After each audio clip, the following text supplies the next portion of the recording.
Okay. Good afternoon, everybody, or good morning if you're watching this later. Again, I'm Ethan Shapiro, and welcome to Changing the Climate, a show where we talk about the changing world around us and how we can make it better. I am very lucky to have my guest, Rebecca Dickson, on the show, from chair of the Sierra Club Indian Peaks area in Boulder. So without further ado, Rebecca, how are you today? I'm good. Well, it's weird, as we were just saying, it's weird times, but It I'm is. holding my own. I'm doing Yeah. okay, and I hope other people are too. Yeah. Yeah, we can only hope, get good energy out there into the world. But yeah, so thank you so much for joining me. It's really a pleasure to have you. Do you just want to go ahead and give me some background on who you are and how you got to be where you are right now? Well, that's kind of a hard one, where to start. Always I is. was I was yeah, I know. I was born. I was born here in Colorado, and I'm fourth generation Coloradan, which is not a really big deal, but it has made me care about the state and about the West a lot. The Dicksons came here homesteading in eastern Colorado in 1887, and uh, my dad's family's been here ever since. I'm half Southern on my mom's side. My mom's family homesteaded in Texas, but I think there's just a long sort of family history of caring about the land. Hmm. Not everybody, but there's just they were all farmers, and so there's a real attachment to the land. So I grew up here in Colorado, and it's changed massively over the course of my lifetime, of No course. kidding.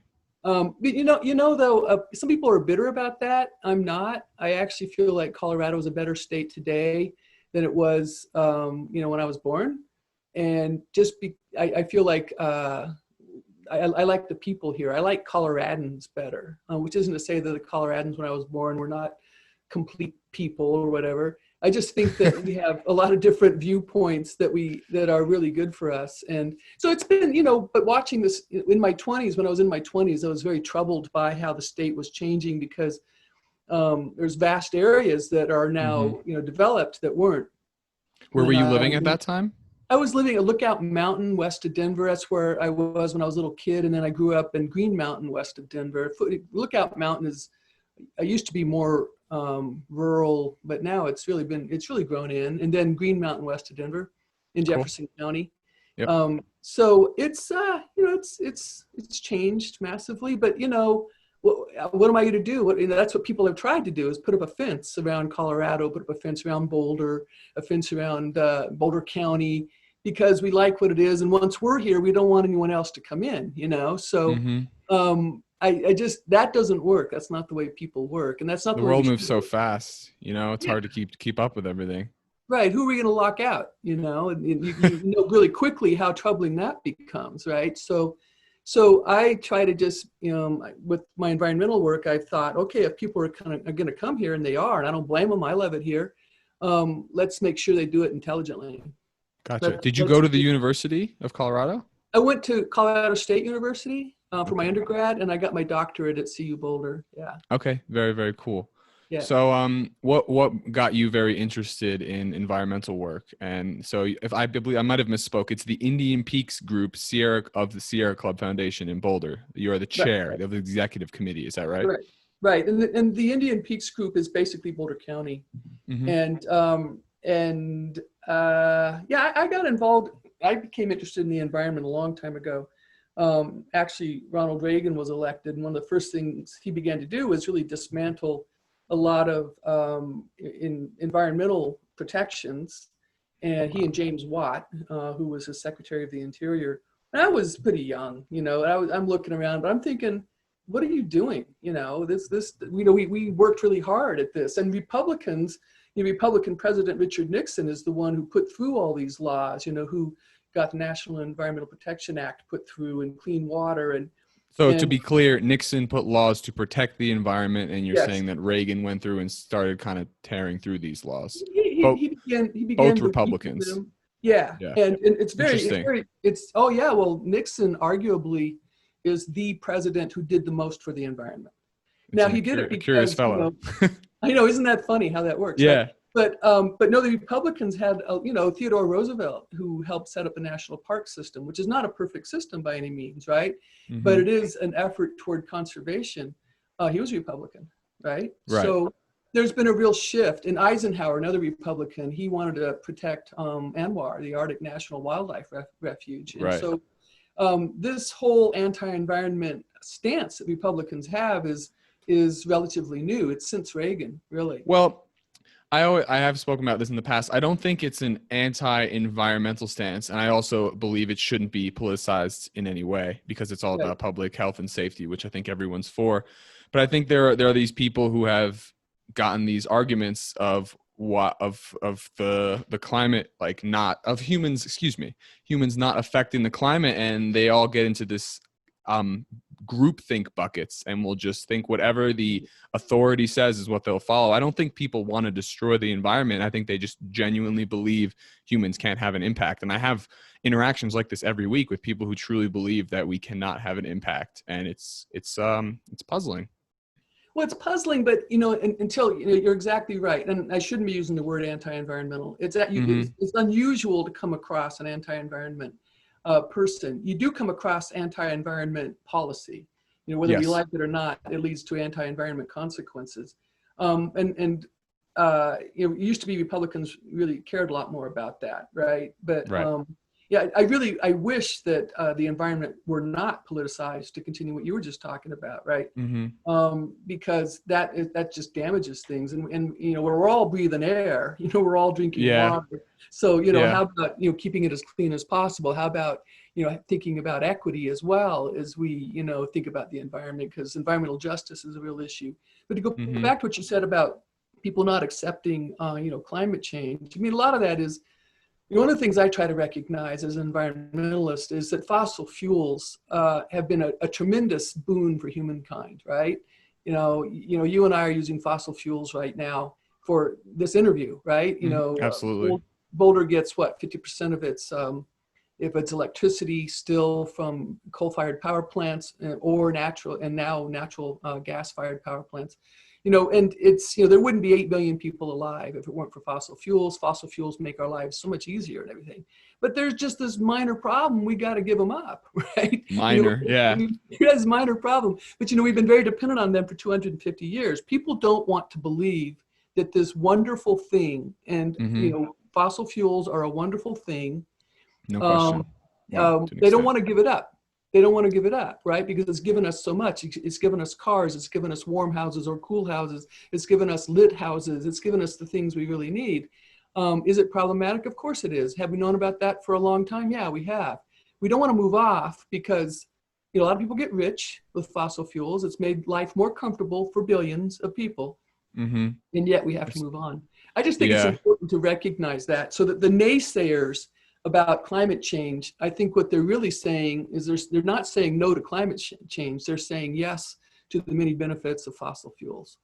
Yeah, that's definitely a long topic. I'd love to have someone from the other side come on and discuss it at some point, because I do meet people every week who do have passionate views. But for now, I just really want to transition to the Sierra Club and talk about the impact that the group is making and why you decided to join. So I know that their four main missions is solving the climate crisis, securing land protection, getting people outdoors, and building a movement. So what is it that attracted you to the group? All of those things. There's a saying in the Sierra Club: if you get people outside, that's all you need to do, then they'll take care of the environment, right? There's John Muir, who's, right now sort of falling from grace because of some of his views were quite ugly. But he said something like this: get people out into the woods, and the woods will speak for themselves. I was an outings leader. The first thing I did for the Sierra Club was I did some editing for the Sierra Club. I'm a writer, and I teach writing, and my doctorate's in English. And so I did some editing for them. And then I began doing outdoor outings with Sierrans, which I love. I mean, I like to hike and backpack a lot anyway. So as we all do who live here. Yeah. Oh, yeah. Living in Colorado and you don't, it's a pity, right? But then I got very involved with, political endorsements. I'm very involved with the fight against fracking. I'm sure we'll get into that. Yeah. And I'm working on dark skies. I also work on chemicals, try to get people to recognize the real dangers of pesticides. Just about everything the Sierra Club does is of interest to me. Yeah. I've cared about the environment since the 1980s, and I became active in politics in the 1980s because of the environment, I guess, originally. But I also became involved, because of women's issues and other concerns. But yeah, I mean, the environment is a real concern to me. Uh-huh. In the 1980s, there were just some pretty dramatic shifts, as I say, at the national level that were really pretty troubling for me. So I became interested in it. And then I learned about climate change and I realized, whoa, we need to act on this. And of course, my generation, baby boomers, we have not acted on it the way we could have because we didn't know about it. And Not up to my standards, that's for sure. no, homie, it's Yeah. just, and once again, it's the seduction of fossil fuels. Right. So how did you find yourself in the position of chair of the executive committee, and how is the organization structured to from top down, from an idea all the way to actually getting things done on the floor level? Well, it depends on the idea, right? Okay. So the top down, climate change. right? Climate change, right? Yeah. So there's only one Sierra Club, the National Sierra Club. There's the National Sierra Club. There's the Regional Sierra Club, which is the Colorado chapter of the Sierra Club, and we're like on the county level or counties level, but Boulder County. Yeah, Boulder County Indian Peaks Group. And we need to all be on the same page. So if I'm concerned about fracking, I need to make sure that the people at the top of the Sierra Club, all the way up to the director, are concerned about fracking, and they are in regard to fracking. But dark skies might be a good example. So a couple years ago, someone came to me and was real concerned about dark skies here in Boulder County, and dark skies. Having dark skies is better for the environment. It's better for the creatures who fly around. You're talking about the issue of light pollution now. Yeah, light pollution, right? Cool. Yeah. Yep. So light pollution is a problem for creatures who are out and about at night. They need darkness. They're used to darkness. And burning unnecessary light contributes, I'd have to have my notes in front of me, but, many tons of unnecessary fossil fuels every year, just because we're lighting up things that don't need to be lit up. So, right. And so they asked me, do you want to get interested in this issue? And I said, okay, yeah, but first I got to find out where's the national. They being the National Sierra people at the top, or? No, it was actually, good clarification question there. It was International Dark Skies Association, which is known as IDA. So they wanted to partner with us to start putting on some programs, and we did, and we partnered with CU up at Fisk, the planetarium, back in the days when you could be in the same crowded space together. We put on a number of programs, I know, like a year ago. But first I have to find out, okay, where's the National Sierra Club on light pollution? So I find out where the National Sierra Club is, and they are opposed to it. And there's articles in Sierra Magazine. So I say, okay, I can act on this as the chair of the local group. And, we get involved. We do a lot of partnering. We do partnering with Micah Parkin. You've worked with her. And Beth Austin. She's amazing. Yeah. And both two of them were so inspiring. Yeah, we've worked with both of them on different issues, right? Max Boykoff, who's also at CU. You got to get him on here. He's great. Yeah. Name's being written down right now. Max Boykoff. Boykoff, right? He's fabulous. You can Google him. You'll find he's got all kinds of articles out there. He's got a really good book. Really good book on communication and climate change. Anyway, I'm a teacher. I've been a teacher for a long time, and I guess I like to tell people what to do or something. But I like putting on. Sounds familiar. Right. I like educating people. I like helping people understand what's possible, what the threats are, but what can we do about things? How can we make the world a better place? That's pretty important to me. Gotcha. So I'm still curious on how what the day-to-day kind of looks like for work at the Sierra Club. Who's like the main person, who's on the floor doing things, whereas what does a director do versus a chair, that kind of thing. Yeah. Well, it's a bifurcated group. There's the volunteers, and that would be me. And then there's the national, the paid, professional environmentalist. And so at the local level here at the Indian Peaks Group, there's no one who's paid. I have a day job at CU Boulder, which is where I was this morning. Beautiful. And then in my free time, I work on environmental concerns. And so I work on it as I can. And it turns out being quite a few hours per week. 10 to 20 hours per week. You talked with Micah. Now, Micah's, she's a paid environmentalist, right? She works Yes. for 250 Colorado She and does founded good the work. local, yeah.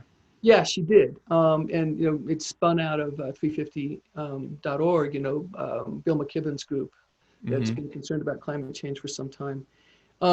So what do we do? We do meetings. I have to say, because of COVID, what the Sierra Club does is really different, right? Of course, Um, it's the way the world is now. but I know we canceled, oh man, must be at least 5 presentations that we're going to be doing Mm-hmm. over the course of the spring. We quit doing presentations in the summer. We were going to have We need we some sell. quick adaptability. We need Oh yeah, yeah, action now. COVID or no COVID, this is not the yeah. time to be. It's tough. I know, and trying to figure out, we're trying to negotiate this new space. How do we use Zoom to be effective? How do we Right, use right. Zoom to continue getting our message out there? We sell organic peaches every year, to make as a fundraiser and to make to raise a consciousness about local farms, local organic farms. We had to cancel that. We canceled. Our plant exchange, we do a free plant exchange to encourage people to use organic gardening, do Okay. organic backyard gardening, because what you do in your backyard really matters a lot. Yeah, So and we'll talk about carbon farming at some point. yeah, yeah. There's all kinds of things we can do in our own backyard, and we're trying to get the word out about that. So what does a day-to-day look like? A day-to-day looks like, okay, how many emails did I get today about the Mm-hmm. environment and what needs attention, that kind of thing. Thanks for responding. Yeah, sure. Yeah. And oh my gosh, there's an email from Ethan Shapiro. Who's that guy? Right. Yeah. Yeah. Yeah. Cool. All right. So I want to transition next to, I just want to get your thoughts on just consumption in general. So not even talking about burning fossil fuels or using energy, just consumption in America, any sort of ideas you have for a path forward. I know Americans, I think they consume like 60% or something of the produce they actually buy. So Yeah. I was just curious what your thoughts are on how we could foster an environment where people just stop wasting so many resources. Well, it's possible that COVID might help us get there. But I think a lot of it, goes to big industries that make a lot of money when we buy stuff we don't really need. Mm-hmm. It used to be in the 1930s and 1920s. There's quite a bit of recycling in the 1930s, and in the 1940s, during the Second World War, there was a lot more recycling than there is now. There was a very different sort of community culture that, it wasn't perfect by any means. The racism and the sexism of the 1930s and 40s is really troubling to even think about, right? But, of course, especially from this position. No. Right, exactly, right. But in the 1930s and 40s, there was this understanding that we shouldn't be wasting stuff. If you've been around the World War II generation very much, and most of them are gone, right? But that was my dad. And he was a person who just didn't want to waste anything. Yeah. And I mean, he's one of the reasons that I'm an environmentalist, because he didn't like to see waste. And he himself, staunch Republican, he would not have called himself an environmentalist, but he actually practiced a lot of environmental values. Yeah. So the consumption we have going on, a lot of it is just encouraged because it's good for, a lot of corporations' bottom line. Yeah, I think I've had 7 phones now. Yeah. Something Sure. like that. Right. And they become obsolete, and, we recycle them, and we hope that somebody is, doing something with them. They aren't going to, some, landfill in Southeast Asia. But right. I think our whole, we could be recycling phones. We could be recycling all of the materials in phones. I mean, BMW, I think it is, over in Germany, I think that they boast that they recycle every bit of their cars, right? So Germany has a really different attitude, and which isn't to put them on too high a pedestal here, but I mean, Europe is pretty far ahead of us when it comes to environmental issues. Could you give some examples? Because I do hear that a lot. Well, you walk into a motel room, and there's more public transit. I know that for sure. Yeah, public transit, but you walk into a motel room in, say, Germany or Austria, England, right?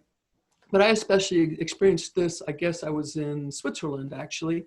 You walk in, you put your room key card down in one of those little slots, one of those electric reader slots. And that's when your TV comes on. That's when your lights come on. That's when now, if you have a refrigerator and air conditioning, those things are already on, right? but it keeps you from, and when you walk out with your key card, all those things turn off again. You don't need to have those things on. Now, Right. Americans should know better, right? I mean, people should know better. Turn off the TV if you're not watching it. TVs Mm-hmm. suck up a lot of energy. Turn off and turn it totally off. If you have a little switch, turn it off completely. Because even when our TV is sitting here next to me here, it's sucking up a lot of energy, so it can come on instantaneously for us. If you give it a minute or two, it'll, you actually totally unplug it or turn off your light switch, right? Mm-hmm. In any case, that's what they have in Europe. I haven't ever seen that over here. They have mini Gotcha. splits, in So Australia, right? Australia and yeah. China too, but they have mini splits where you have air conditioning and heating that only heats that room. You don't have to heat the entire house all at once. Yes. If you can see mini splits in the US, but it's usually in homes in Boulder where people have a lot of money and they can afford to try a different form of heating and cooling. It just hasn't become normalized here the way it has over in Europe. I And see. that we're encouraged to engage in a lot of mindless consumption. And I think it's really damaged us in a nation, not just in that we're environmentally on shaky ground, we're mindlessly consuming stuff. Mm-hmm. It also it establishes a mindset, something so tenuous. We have no relationship with a wrapper around fast food, right? You have no relationship with that food. You eat half your burger, and you talked about 60% of our food, how much is getting tossed into the trash. I don't know if that figure is correct, but it's Number is pretty high. startling. Yeah, it's a startling number. It's millions of pounds of food, going Just into wasted. wasted, Correct. and it's not even going into compost. It's going into the trash. Right. Yes. And I think that it's this mindless consumption that food is free. No, it's not. Mm-hmm. Food has this long history before it gets to our plate or our little cardboard box, right? Yeah, I think we need to do a better job of educating people about that, because from a young age, especially if we're talking about just Americans, you're fed, most people at least, and yeah, you just don't think about the path or the journey it takes or how much water is being consumed. I think if people were educated on how lucky they are and how much effort has gone into getting the food to their plate, they might be more conscious. Of course, it'll save them money as well, but might be more conscious with what they are consuming, because you realize your money pays for it, but you pay for it in more than just money. Like, it took a lot to get that food to your plate. Someone had to farm that strawberry. It doesn't just appear at the grocery store. But I think that's a lot of things we just take for granted. Something else you said reminds me of something that Elon Musk had said on the Joe Rogan podcast, which I found very interesting and seems to represent the future of American culture, at least when it comes to conservation of energy. He talks, so smart home technology is very impactful now in the real estate industry. People want their home to, they want to talk to Amazon, they want to talk to Alexa and have her, you can order a package from bed, or you can tell her to turn the temperature down. So he mentioned that there could be these scanners in the house that, it sounds a little creepy, but I mean, this is the way technology is going, that it'll look at your activity. So let's say that you get up at 8 a.m., you eat breakfast, you drive to work, and then you come home. It will regulate the temperature. So when for example, it'll communicate with your Tesla. If you're like 20 miles away, it'll turn on the air conditioning. And it won't just turn on the air conditioning for the entire house. It'll turn it on to your office room, which it knows that you're going to go to at 5:30. So then that room is cooled exactly what you want it to be. And then it'll cool your bedroom at 9. And instead of having the entire house just on this central system where it's all 72 degrees, it'll actually save energy by knowing your preferences and your schedule. I just thought that's very interesting. And it seems like a good way to conserve energy and use technology at the same time. Yeah, I think that's something, things like that can be helpful. I mean, some of the other stuff like Alexa and that, I mean, do we need less exercise in our culture? So, I don't want to get up and, go get whatever I want to get, or turn on that light or whatever, or, turn on that podcast. But, do we really need less exercise? I mean, in general, some of those things I think are pretty clever. For instance, heat your house, get your house heated up before you get home. I think just one room too. So instead of doing the right. entire 3,000 square foot house, it's like 150 square feet. Right. Yeah, there's a lot of smart things we can do with technology. It's interesting that technology is in burning fossil fuels. Technology is what got us into this mess, but is technology going to get us out of it? Right. That's a good question. I hope so. Well, I have to. I'm an optimist. My father was an optimist, and maybe it's That's good. genetic, but I have to. I mean, I actually don't think that we can afford to be pessimist. If we give up, Not at this stage. if we give up, if I give up, it's my generation has already blown it. There's Yeah. many I'm a baby boomer. There's many baby boomers who have done good things for the earth, for the planet, and I can name who they are. A bunch of them, right? There's Mm-hmm. millions of them, but there's so many of us who I need to buy a bigger car, I need to buy a bigger house, and I'm gonna live on fast food, and I don't care what happens in my backyard, uh, and I don't care that the world is warming. I think that's been a real disappointment, and it's been, I got to say, an abandonment of our responsibility. So I can't afford to be, and besides, I have such privilege. I live in Boulder, for goodness sake, right? What Yeah, we're you very know, sheltered here. I don't think I have the right to be a pessimist. I need to do whatever I can to help in the years. Yeah. Well, what do you think about getting those people involved? Because I don't see a realistic solution without having these people like you just described involved. I try never to cut ties with anyone, whatever opinions they have. I respect everyone's beliefs. And I do believe that especially in a forum like this, if I were to have a climate denier come on and talk, I don't think we would have any sort of ill will towards each other after we left. I really don't look down on people for having opinions. But at the same time, we both want this. I think we both want the same thing. I don't think anyone's just a straight hedonist and only cares about themselves and they wake up and they want to be happy. I think people want to go to bed at night believing that they're a good person and they justify that with their beliefs. So I do believe there is a way to reach people as long as I just have to be concurrent with what they believe in already, which is they think they're a good person. How can we change their mind about something that's so important for everyone, I Yeah, don't I know. think that that's one of the Sierra Club's big goals, right? Is to try to get, Education. talking to the choir. That doesn't do you a whole lot of good, right? There's a lot of environmentalists who are Sierra Club members. How can we get contact the other 229 million people? We have about 2 million people, supporters and members in the U.S. Well, that leaves 329 million people, who they are. I'm sure they support a lot of them. Who want a voice, who Right. don't like being silenced. They don't like being silenced. And what can they do? I mean, when people hear that I'm active with the environment, a lot of times they'll say to me, well, I don't know what I can do. We can do an awful lot. And I Yeah. think it starts with understanding our own backyards, our use of plastic, are we using poisons and pesticides in our own backyards, poisoning the environment and poisoning ourselves? Are we, how close to work are we? Are we walking to work? Are we riding our bike? Are we close enough to do that? My husband and I, when we moved into this house, we were much younger, and we rented it first, and then we bought it after renting it for 5 years. Mm-hmm. The rent was above our heads, but we thought, Oh, wow. we want to live in Boulder, and Sounds like a familiar story. yeah, and we want to be able to commute easily up to CU Boulder because my husband works at CU Boulder as well. Great. So wouldn't it be? We thought about Louisville. We thought even about Broomfield because Broomfield was our budget, right? Mm-hmm.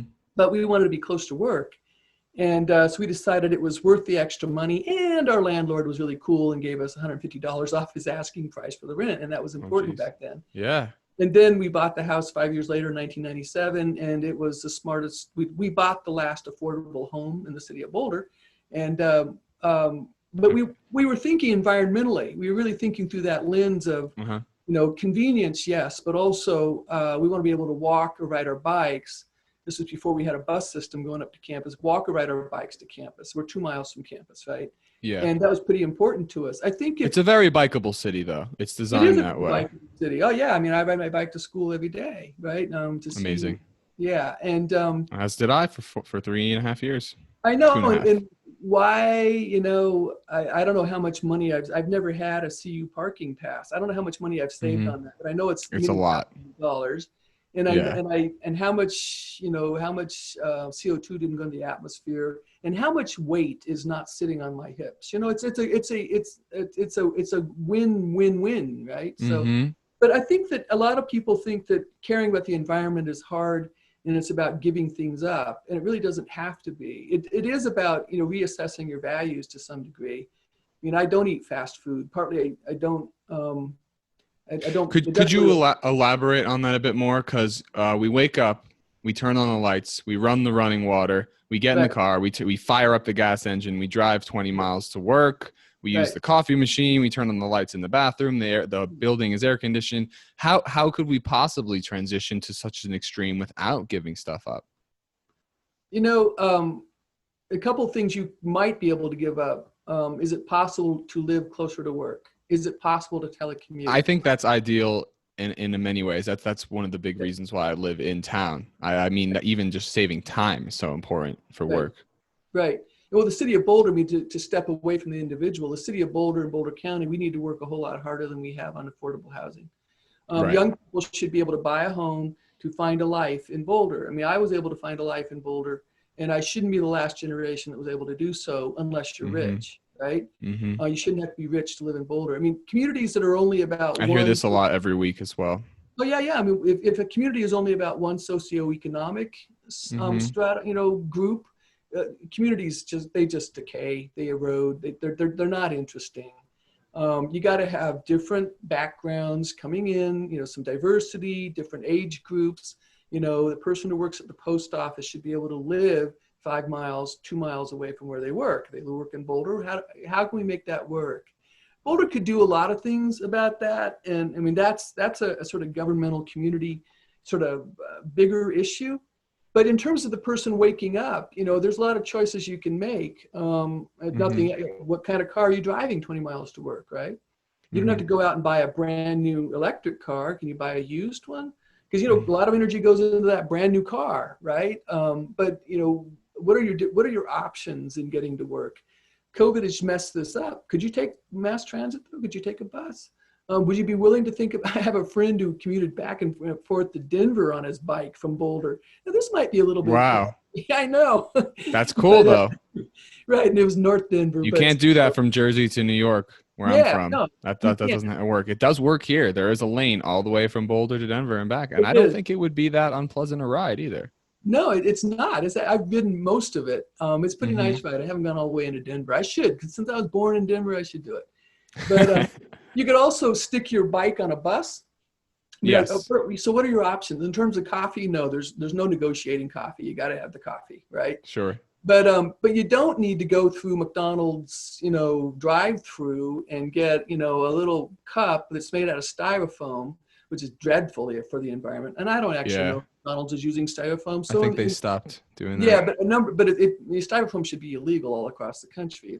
And we can talk about plastic. That's a big thing to talk about. In any case, so you don't need to do that, and with the little plastic cup, all of which usually goes into a landfill. But there's all kinds of choices you can make. But the big thing that I've been wanting to say, while talking, is it really does take thought. A lot of the big corporations, they don't want us to think, right? Coca-Cola wants us to just go buy a Coke. Don't stop and think about the Coke, the calories in the Coke. Don't think about the container.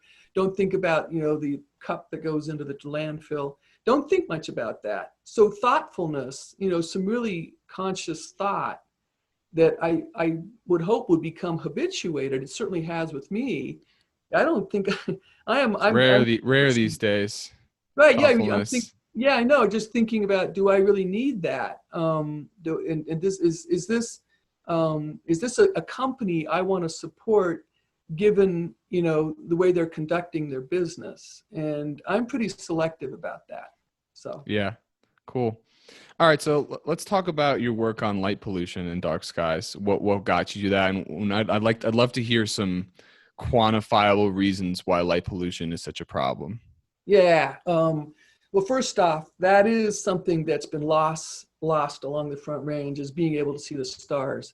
When I was a little kid living on Lookout, when there were far fewer lights, you could see the stars pretty well. You could see the Milky Way. When I was a little kid growing up in Green Mountain, west of Denver, you could see the Milky Way. Not as darkly, not as spectacularly, but you can still see it. I haven't seen the Milky Way from Denver or from Boulder in decades. The last time I saw the Milky Way, I was up in Wyoming, looking at the eclipse. Yeah, we were camping, but that's aesthetic. Yeah, that's aesthetic, exactly. But what are the consequences? Okay, so let's say you're a frog, right? You're a little frog, and you're a nocturnal frog, and you need to, make little frog bleating sounds all night long in order to attract a mate. And but you're right next to a light that's next to a pond. Here, there's a lot of places in Boulder that have lights next to our ponds and along our bikeways and that, Street right? lights, sure. Right. And so you're the frog and you're intrigued by lights, because all of us are intrigued by lights. Human beings, light draws the attention, right? Moths, human beings, lights, frogs, turtles. It's like a symbol of life. It is, we are on these diurnal, patterns, right? These rhythmic patterns, and it's all about light, right? Mm-hmm. So, and so you're the little frog, and instead of making that sound that you need to make in order to attract a mate and continue your species, you become intrigued with the light, and you just stare at the light in your little froggy way, and you're not doing the things you need to do, right? And so it's disrupting the ecosystem. Right, and a better example might be that people can visualize a little bit more easily is the moth who circles around your lamp, who got into your house, or who is circling around your backyard light. You should be getting eaten by a bat. It should be being eaten by a bat or pollinating your flowers. I have a garden back. That's what I'm pointing to here. Great. It should be pollinating your flowers. It should be doing a lot of things. It should not be seduced by your light. But a lot of lights we have on, people think, well, you have to have light on because if burglars will break into our house. Well, it turns out That's a theory I've heard. Yeah, and the research is interesting on this. Burglars are aware of light too. They're pretty smart. And what do? They just step through the shadows, and shadows are cast by light. There's a couple of pretty famous photos you can look at where an intruder is in the glare of a light. So you walk out to take your recycling out, and the light is on, but intruder knows that a bright light blocks your ability to see the intruder at night, right? Behind that light. Just think about driving along in your car with your headlights on, right? Especially your brights on, and lights coming towards you, right? Okay. It really blinds you, doesn't it? Yeah. You're driving along and you're blinded by these headlights and so you learn to, look to the side of the road where you aren't being blinded by a bright light. That's what intruders are aware of at night, and they're very aware of the light. So it's far better to have like a light sensitive, a movement sensitive, motion sensitive light that comes on, or just no light at all. Really, I mean, sure. Save you money as well. It saves you a tremendous amount of money and fossil fuels, right? Not being turned. I think the number I think it's 40 million metric tons of CO2. We could protect that. We could prevent that from being put into the atmosphere by following the International Dark Skies Association recommendations on nighttime lighting. They realize we need to have it. You do need to have it. But you can also have lighting that comes down rather than out. And in the city of Boulder, what's not well known is there's a light ordinance now. And like 10 of my neighbors, I read that in your article. Yeah. I think I'm going to just go turn them all in, because their lights shine into my house. They're engaging in light trespass. And Boulder has made that illegal, right? I like my neighbors. I don't want to turn them in. But there's it's not intentional either. They don't even know what they're doing. They don't know what they're doing. The woman down the street, her bright light has been shining in my bedroom in the summers, for 20 years, right? She's in her 80s. She's a wonderful woman. I like her personally very much. She doesn't know that she's engaging in light trespass. And Boulder made it illegal, to do that because it's bad for the environment in a number of different ways. Gotcha. So as far as affecting the environment in a negative way, I do a lot of door knocking. I meet a lot of people every single week. And one common thread that's coming up is people are very concerned with the use of pesticides in the environment.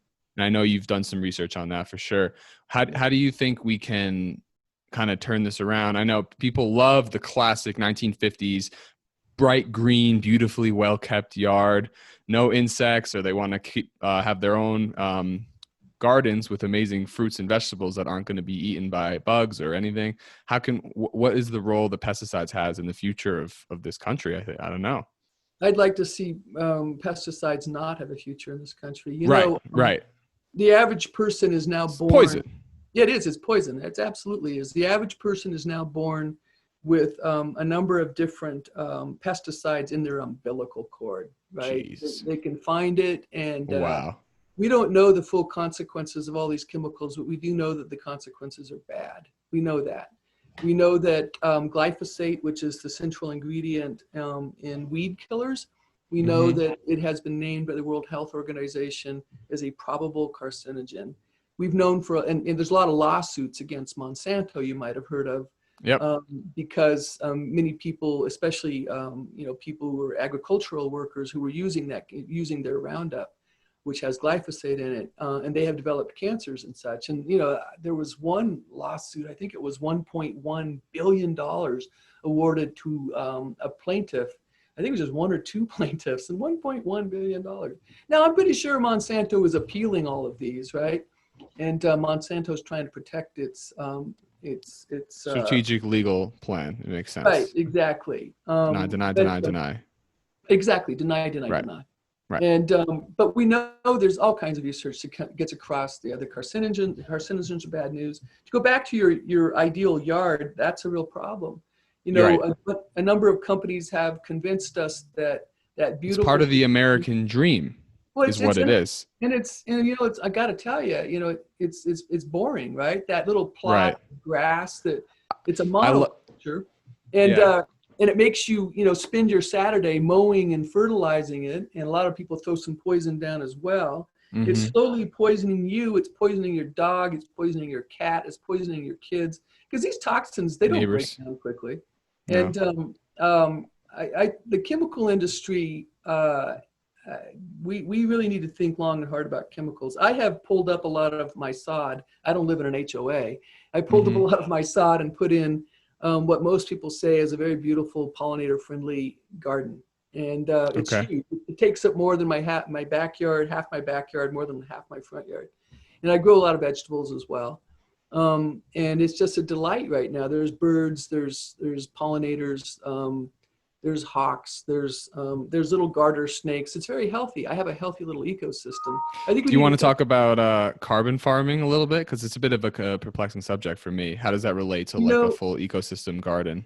I think you want to get Elizabeth Black on here to talk about carbon farming. Wow, you're giving me leads. Yeah, Elizabeth Black is great, and she can talk to you about carbon sequestration, through farming and that. And it's a pretty important thing that I think a lot of people are going to be doing in the future. But anytime you can plant something in your yard, whether it's a tree, whether it's a garden, it's flowers that are pollinator friendly, and you don't put poison on it, you're doing the environment a favor. And I don't have a yard, I have an ecosystem. Gotcha. It's 1/5 of an acre big. So, but it is one of the most popular spots in the neighborhood for pollinators and birds, and it brings me immense joy, Ethan. And I think that's what we all should be doing. And the idea, when we bought the house, we had just this boring little, grass in the front and grass in the back, this monoculture that doesn't do anything interesting, not feeding anybody. People want, Yeah, right. But everybody's got to eat. And now, honeybees, bumblebees, butterflies, birds, bats, they all, have food in my backyard, including a deer who likes to hop over the fence and eat my sunflowers and such. So, it ain't perfect, but I love it. So.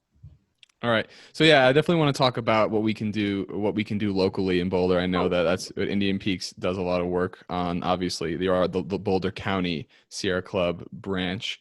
But so I see signs that say stop gross dam expansion. I'm curious what would be the harm of expanding the dam. I don't understand how dams really work. As again, I'm just a salesman, but I do have an interest in this environmental stuff, and I see a lot of people do not want the dam to expand. So I'm curious what that would lead to. Well, it's 100. So you think Gross Reservoir. I'm not sure if you've ever been up there. You got to go up. I've been there. I've been on it. Yeah, right. It's frozen. A nice place. What were you doing up on Gross Reservoir? Oh, we were just walking around, and then we walked out onto it, which I think it's technically illegal, but it was frozen, and we just went for like a little walk, and it was frozen. There were people like skating around and stuff. It was pretty fun. Yeah. Gross Reservoir, built decades ago, and it's got a large dam already. Well, Denver Water wants to make that dam 131 feet higher. Okay. Yes. 131 feet higher, hard to visualize. So, and once you make it that much bigger, higher, you have a lot higher water capacity. You got to get that water from someplace. Well, the water is already coming from the western slope. It's coming through a diversion from the western slope. You're going to divert more water that would typically go into the Colorado River and flow down through, Colorado. So we're pushing the water back up from where it's coming from? We're keeping it from going into that water system. We're sucking water out of there. I think they'd suck it out of the Fraser River. And we bring it across through these diversions. There's a number of them, right, up and down the Front Range, these tunnels that pull water from the western rivers, and most of the snow that falls in the Colorado Mountains ends up going out into the Colorado River and out into the Pacific eventually, down in the Gulf of Mexico. So this is more water that we'd be withholding from that river system, and that river system needs that water. It's already deprived because we suck so much out for agriculture and municipal use. So we'd pull even more water out so the Front Range could have more water. You're thinking, well, doesn't the Front Range need more water? More people want to live here. Well, apparently the water amount that we'd get could be, if we did xeric water, landscapes and saved water on a regular basis throughout the Denver area. And Boulder would get none of this water, by the way. Did landscapes? What do you mean? Xeric landscapes, so you don't have landscapes that use as much water. Those grass little plots that we were talking about earlier, they suck up a lot of water. If you do sprinklers, yeah, if you do xeric, what we call these dry land crops. I love seeing the little desert setup in people's yards when they put down the rocks and put down the sand and plant like cactuses and stuff. I find that very cool and unique. Right, and there's all kinds of plants. Like I have a bunch of stuff in my yard, like bachelor buttons and sunflowers that don't require a lot of water. And pollinators love them, and they're pretty. And so there's different ways of doing that. But so get artsy with it. We could save the amount of water through conservation that we would get in because by expanding the dam. The other problem is that the chance, especially with climate change, chances are that dam is not going to fill up every year. In fact, many years it won't. So you put a whole lot of money and effort into and environmental damage into building this dam into this giant, 131 mammoth, feet higher than it already is. And it's already very large. You can make it much bigger. It'll be the biggest construction project in the history of Boulder County. And then it doesn't fill up most years. It'll be an unusual year when it does fill up because we just haven't. Who's proposing this expansion, and what's their argument for why we should do it? Denver Water is proposing it, and Denver Water is proposing it because it's been on the books for decades. And Boulder's been fighting it for decades. Boulder County's been fighting it. The people who live up there, Coal Creek Canyon, they've been fighting it for a long time. Another one you want to have on your sounds like they're winning. Well, we've won so far, but you got to keep fighting that fight. Constant vigilance if you're an environmentalist. Yeah, I think the Dakota Access Pipeline, which the fight started 2.5 years ago now, has just finally been canceled, or they succeeded at stopping the expansion of it.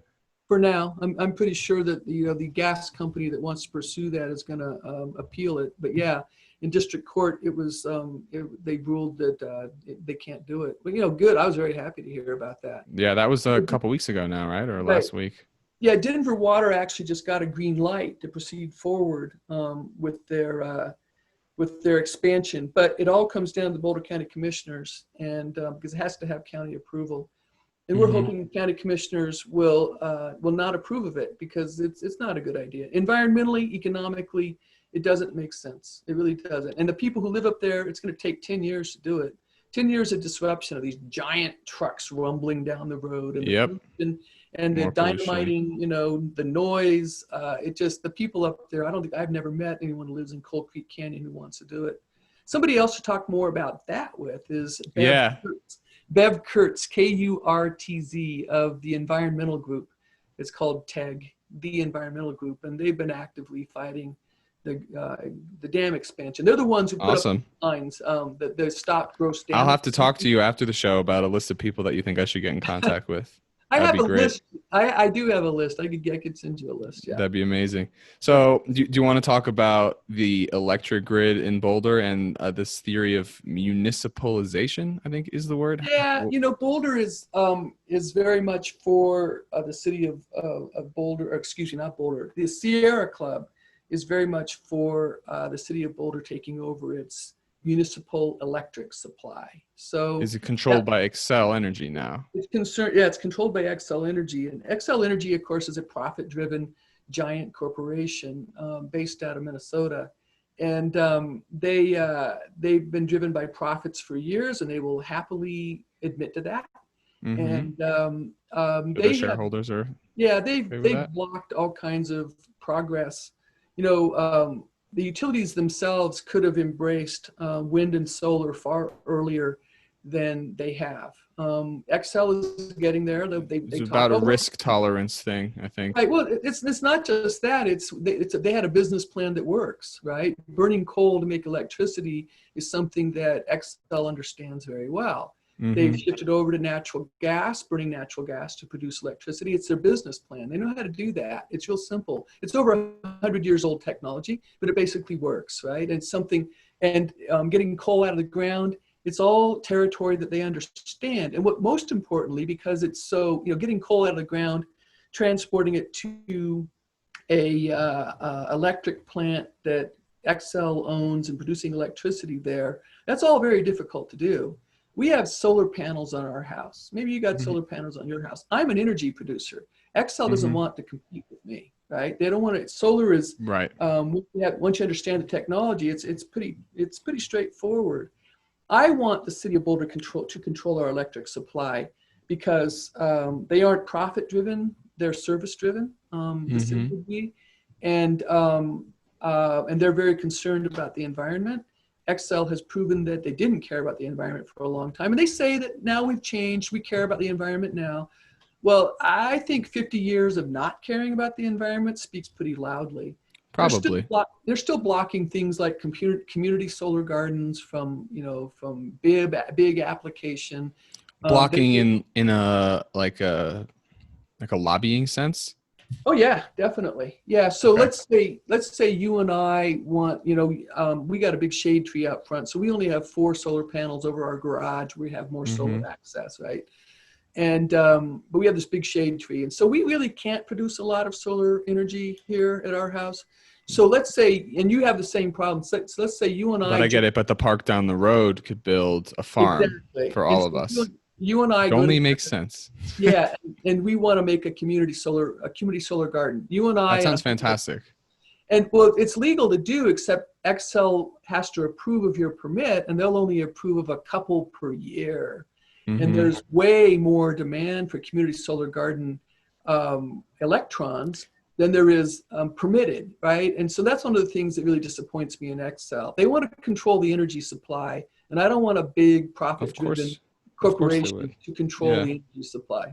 This is something I definitely would want to do more research into because it's so important. You don't think about how, we don't think about how the food gets on the plate. We don't think about what gets the lights to turn on. We know it's fossil fuels, but there's a lot of middlemen in between.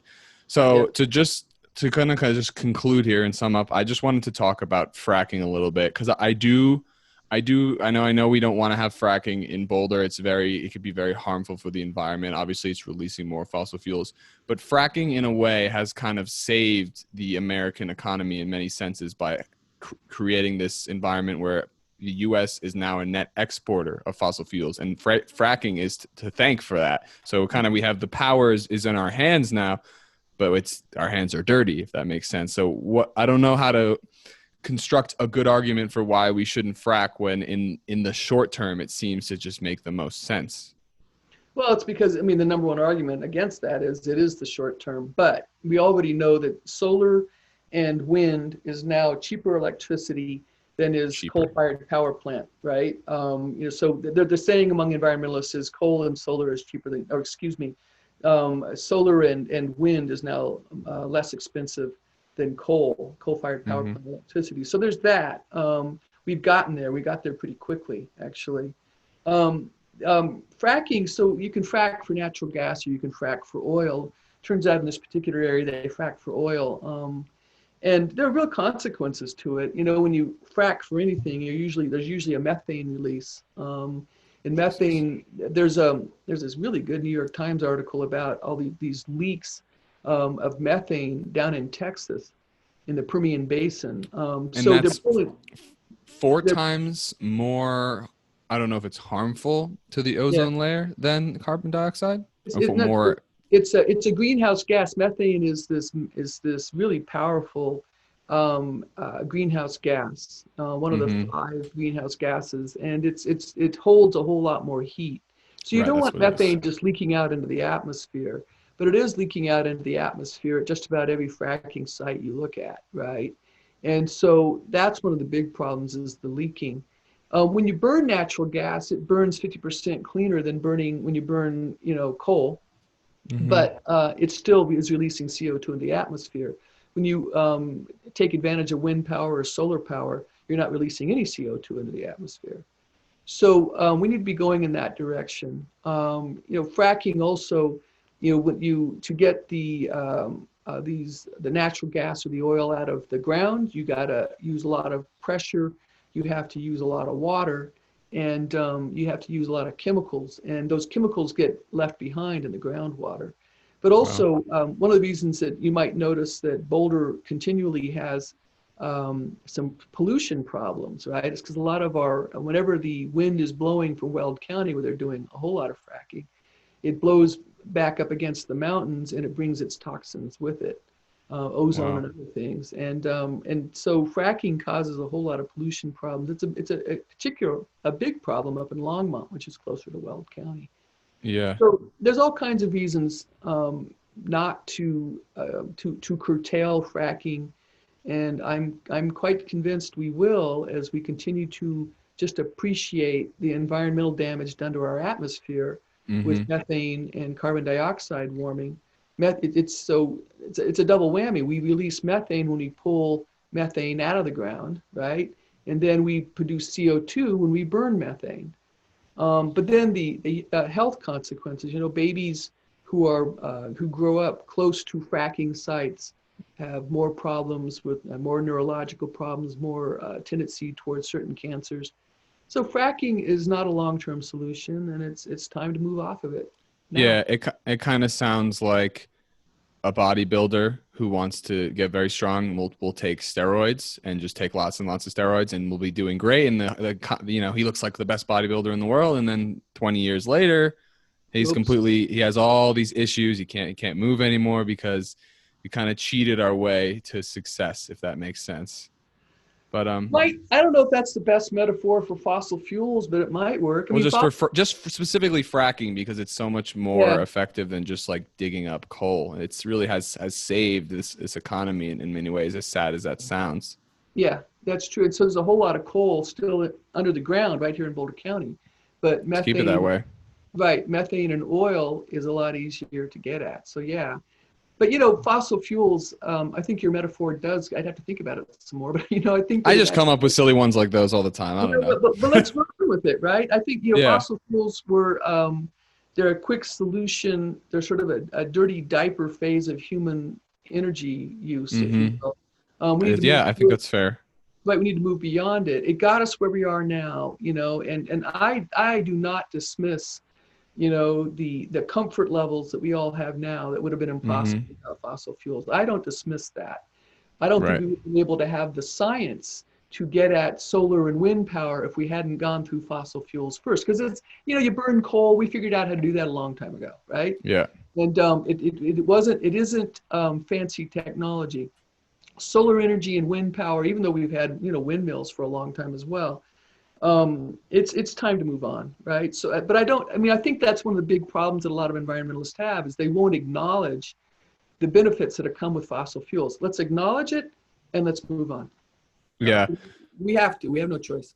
I agree.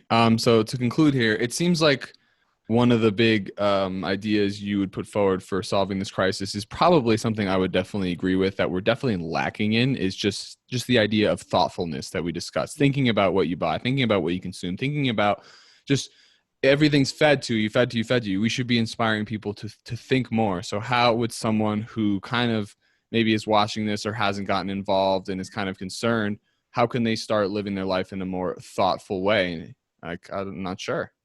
I think you go out to your backyard and you think about what's possible there. You Mm. know, you It's a got good. It's a soil. great place to start in the It's a great place backyard. to start, and you don't have to go. I mean, you can go someplace else if you wish, but if you want to have an effect on your own backyard. And think about, you got soil, you got water, you got your hose, right? You know, can you grow something more interesting than grass? Can you grow something that benefits you and benefits other people? I think you can. And little creatures, you know, from, you know, can you refrain from using poisons and have little worms and bacteria in your soil and butterflies and honeybees? Go out to your backyard and be thoughtful and figure out, can I do something better here? Because you certainly can. I Absolutely. think that's a great way to start, and I really appreciate you coming on and sharing your thoughts. It's been an absolute pleasure to have you. This was great, Ethan. Let's stay in touch. Absolutely. Sounds great, Rebecca. Thank you all, everyone, and I hope you all have a fantastic day.